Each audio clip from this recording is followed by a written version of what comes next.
In a bid to revive the economy from the severe macroeconomic impacts inflicted by the COVID-19 pandemic, Union Budget 2022-23 has quite expectedly been expansionary.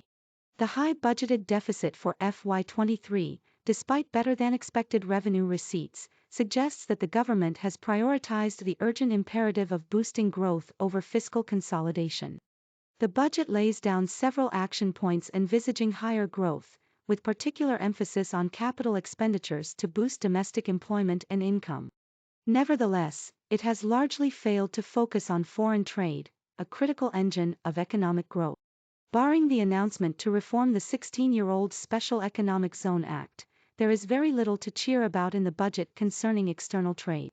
There is little doubt that the much-needed reform of the SEZ Act, 2005 can potentially boost the country's export competitiveness and investment attractiveness.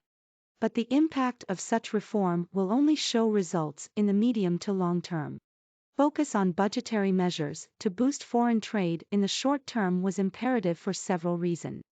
First, among the key components of aggregate demand, the Indian economy has been witnessing a steady decline in the growth of private consumption and investment, even before the pandemic started.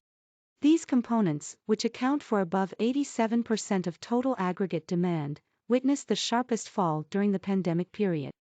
The Economic Survey 2021-22 indicates government consumption to grow at 7.6%. The recovery and growth in private consumption and investment is expected to be much slower. On the contrary, foreign demand has shown encouraging signs of revival in the last 3 quarters. During April-December FY22, merchandise exports recorded a growth of 49.7% to $301.4 billion, compared to the corresponding period in FY21, and 26.5% over FY20, thus exceeding the pre-pandemic levels of growth.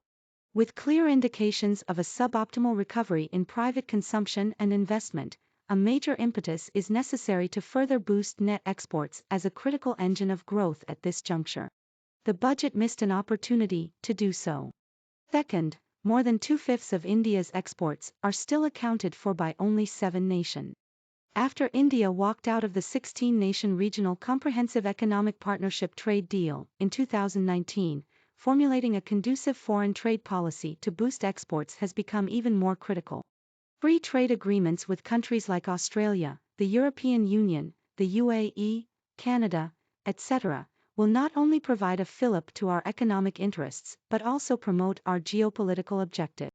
Although India is currently negotiating FTAs with several such partners, it is yet to finalize one. Under such circumstances, Indian exporters are at a clear disadvantage vis-a-vis other Asian countries, which either became natural beneficiaries from the US-China trade war or have successfully negotiated several broad-based FTAs in quick time, raising their exports significantly. Contrary to expectations, the budget did not announce any measures to facilitate duty-free market access for its labor-intensive exports, a step deemed as urgent in the current scenario. Third, notwithstanding the subdued global economic environment, merchandise trade revived above its pre-pandemic peak in H1 FY21. The WTO, in its October 2021 release, also upgraded its forecast for growth in global merchandise trade volume to 10.8% in 2021, and to 4.7% in 2022.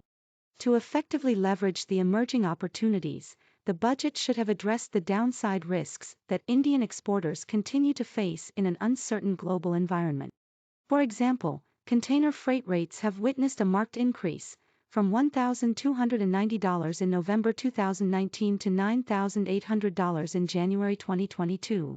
While such rates are exogenously determined, it would have been prudent for the government to provide some tax support to address the sharply escalating logistics costs. Albeit having an impact only in the medium to long term, the budget should have encouraged the manufacturing of shipping containers locally under the production-linked incentive scheme and incentivized Indian entities to build world-class shipping lines. Such initiatives could have reduced the heavy dependence on imported containers and foreign shipping lines, saving an estimated $30 to $40 billion per annum remit on transport services. Fourth, the high cost of overseas marketing poses substantive challenges for exporters, particularly for an estimated 1.2 lakh MSMEs actively engaged in export.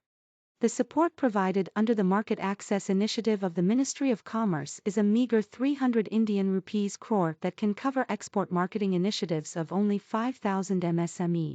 Given how MSMEs, in particular, have been severely affected by the pandemic, the long-standing demand for budgetary provisions for an export development fund and increased allocations to the reimbursement of duties and taxes on export production scheme could have been meaningful interventions at this juncture.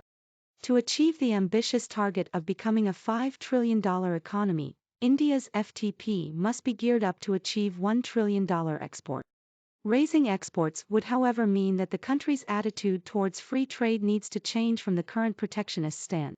Analysis by Shaumitro Chatterjee and Arvind Subramanian shows that since 2014, there has been a reversal in India's tariff policy, about 3,200 tariff increases at the HS 6-digit level on MFN imports, and on average a 5 percentage point rise in average tariff rate. With an estimated 51% import intensity for the manufacturing sector, this surely does not augur well for the competitiveness of Indian export. The budget has clearly sidelined such issues. We can only hope that in the coming months fiscal and trade policies will be redirected and tuned to attain the milestones the government has set for itself.